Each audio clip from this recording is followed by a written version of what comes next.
Hello everyone. ඔයා දැන් ක්‍රිපර්ෂ් එකක් හදන්න බ්‍රාන්ච් එකක් හදලා මර්ජ් කරන්න හොඳටම දන්නවා. හැබැයි ප්‍රශ්නේ මේකයි. ඩෙවලොපර්ස්ලා කණ්ඩායමක් එකතුලා වැඩ කරද්දී කවුද කරන්නේ මොන වැඩේද කරන්න කියලා දැනගන්නේ කොහොමද? කෝඩ් එකක් මර්ජ් කරන්න කලින් ඒකේ වැරදි තියනවාද කියලා කොහොමද චෙක් කරන්නේ? අන්න ඒකට තමයි issues සහ PR පාවිච්චි කරන්නේ.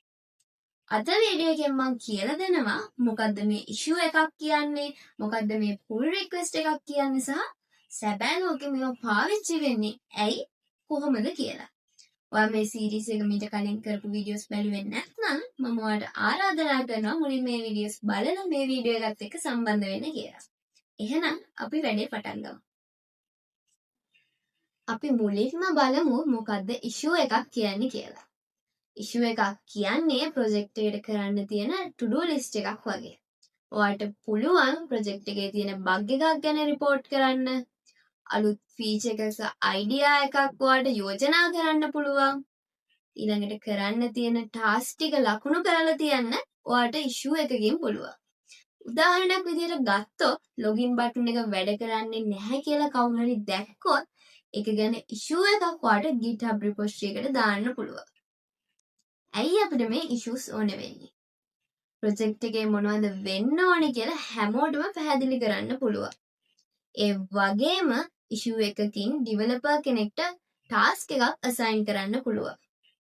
ඒ වගේම ප්‍රශ්නයක් ආවොත් ඒ ගැන කමෙන්ට් එකක් කරලා සාකච්ඡා කරන්න පුළුවන්. මේක නැති වුණොත් ලොකු ප්‍රොජෙක්ට් එකක මොනව වෙනවද කියලා කවුරුත් දන්නේ නැති අවුල් ජාලයක් වෙන්න පුළුවන්. දැන් අපි GitHub එකේ issue එකක් හදන හැටි බලමු. ඔයාගේ repository එකේ issue tab එකට යන්න. new issue click කරන්න. ඒකට ගැලපෙන title එකක් සහ description එකක් ඇතුළත් කරන්න. submit new issue දෙන්න. හරි. දැන් මුළු team එකම දන්නවා කරන්න තියෙන වැඩේ මොකක්ද කියලා. ඔයා ඒ task එක සම්පූර්ණ කරා නම් ඔයාට පුළුවන් ඒ issue එක close කරන්න.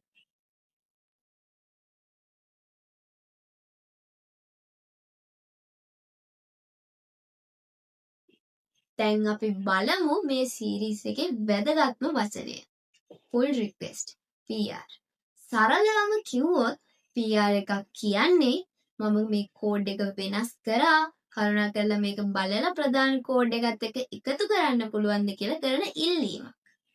ඔයා බ්‍රාන්ච් එකක වැඩ කරලා ඉවර වුණාම ඒක මේන් එකට දාන්න කලින් කෝඩ් එක බලන්න කියන පණිවිඩය තමයි මේ PR එකකින් කරන්නේ.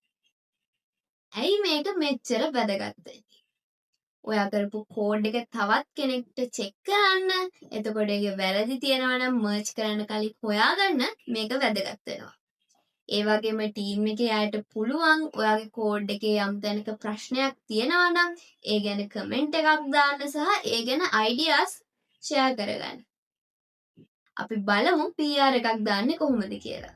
ඔයාගේ බ්‍රාන්ච් එක පුෂ් කරාට පස්සේ GitHub එකේ compare and pull request කියලා බටන් එකක් ඒක ක්ලික් කරන්න.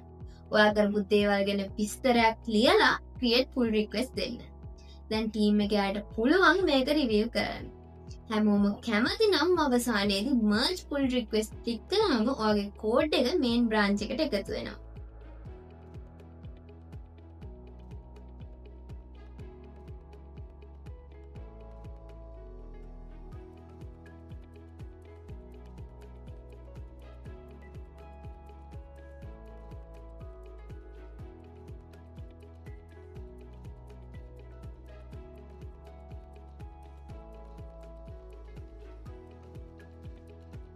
මේ තියෙන්නේ ඩෙවලොපර් කෙනෙක් වැඩ කරන work flow එක. අද වීඩියෝ එකෙන් ඔයාලා ඉගෙන ගත්තා කොහොමද ඩෙවලොපර්ස්ලා GitHub හරහා සහයෝගයෙන් වැඩ කරන්නේ කියලා. ඊළඟ වීඩියෝ එකෙන් අපි බලමු කෝඩ් එක වැරදුනොත් ඒක ආපහු හරවන්නේ කොහොමද සහ පරණ බ්‍රාන්ච් එක අයින් කරන්නේ කොහොමද කියලා.